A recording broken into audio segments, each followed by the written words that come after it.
অনেকের এলাকায় অনেক নামে পরিচিত। কেউ বলে ফুলঝুরি পিঠা, কেউ বলে জামাই পিঠা, কেউ বলে ছাঁচের পিঠা। আর এই পিঠাটা খেতে পছন্দ করে না আমার মনে হয় এমন কেউ নেই। যারা পিঠাপুলি খেতে একদমই পছন্দ করে না তারাও এই পিঠাগুলো খুবই পছন্দ করে। আসসালামু আলাইকুম, চলে যাচ্ছি মূল রেসিপিতে।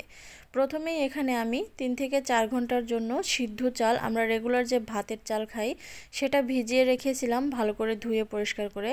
তারপর এটা ব্লেন্ডার জারে দিয়ে ব্লেন্ড করে নিয়েছি খুবই মিহি পেস্ট করে।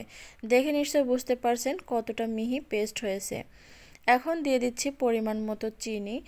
চিনি আপনারা আপনাদের টেস্ট অনুযায়ী দিয়ে দেবেন। আর দিয়ে দিচ্ছি ডিম।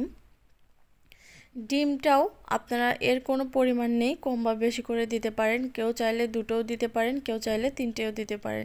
তো আমি 3টেই দিয়ে দিলাম। আর এখানে দিয়ে দিচ্ছি স্বাদ অনুযায়ী লবণ। এখন এই সমস্ত উপকরণগুলোকে একটু হাত দিয়ে ভালো করে মেখে নিতে হবে। আপনারা চাইলে হ্যান্ড বিটার দিয়েও মেখে নিতে পারেন, তবে আমি হাত দিয়েই মেখে নিচ্ছি। এমনভাবে মাখতে হবে যেন ডিমটা খুব ভালোভাবে এই আটার সাথে মিশে যায়। এখন এর মধ্যে দিয়ে দিচ্ছি একটু আটা।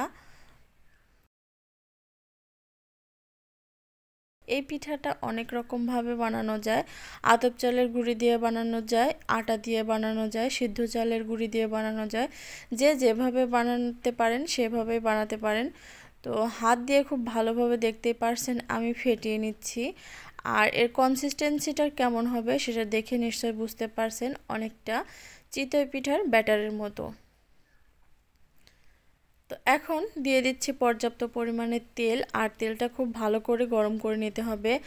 আর এই ধরনের সস কিন্তু বাজারে অ্যাভেলেবল কিনতে পাওয়া যায়। আপনারা চাইলে এগুলো কিনে নিতে পারেন, স্বল্প মূল্যের বিনিময়ে এগুলো বিক্রি করা হয়। আর দেখতে পারছেন ছাঁচগুলো আমি এভাবে গরম করতে দিয়ে দিয়েছি। আমি আজকে যাতে খুবই অল্প সময়ে তৈরি করে ফেলা যায় সেজন্য 2টা ছাঁচ ব্যবহার করেছি। তো তেলটা খুব ভালোভাবে গরম হয়ে আসলে ছাঁচটাও ওর মধ্যে দিয়ে দিতে হবে যাতে করে ছাঁচটাও গরম হতে পারে। এখন এই যে দেখুন, একটা ছাঁচ আমি ডুবিয়ে রেখেছি আর একটা ছাঁচ দিয়ে পিঠা এভাবে তৈরি করছি। তারপর ওইটা আবার ডুবিয়ে রেখে আবার আরেকটা দিয়ে এভাবে দেখে নিশ্চয় বুঝতে পারছেন যে আমি পিঠাগুলো কিভাবে তৈরি করছি।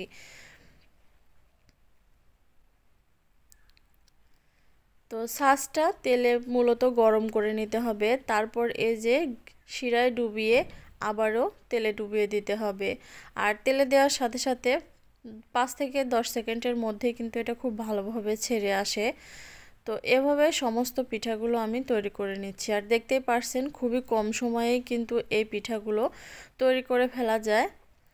অনেকেই ভাবে এই পিঠা বানাতে অনেক টাইম লাগে, তাদের জন্য আজকে খুব সহজ করে এই পিঠার রেসিপিটা আপনাদের সাথে শেয়ার করেছি।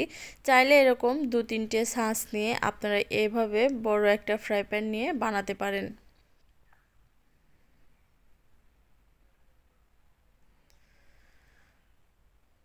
এই পিঠাগুলো বানাতে গেলেই অনেকটা ভালো লাগে।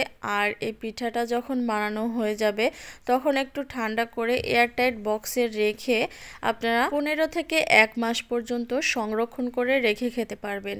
আর পিঠাটা কতটা মচমচে হয়েছে একটা ভেঙে আপনাদেরকে দেখিয়ে দিলাম। দেখে নিশ্চয়ই বুঝতে পারছেন কত তাড়াতাড়ি এই পিঠাগুলো তৈরি করে ফেলা যায় একদম ঝামেলা ছাড়া। তো আজকের এই রেসিপিটা আপনাদের কাছে কেমন লেগেছে অবশ্যই কমেন্ট করে জানিয়ে দেবেন। ভালো লাগলে লাইক, কমেন্ট এবং বেশি বেশি করে শেয়ার করে দেবেন। তো সবাই ভালো থাকবেন। আল্লাহ হাফেজ।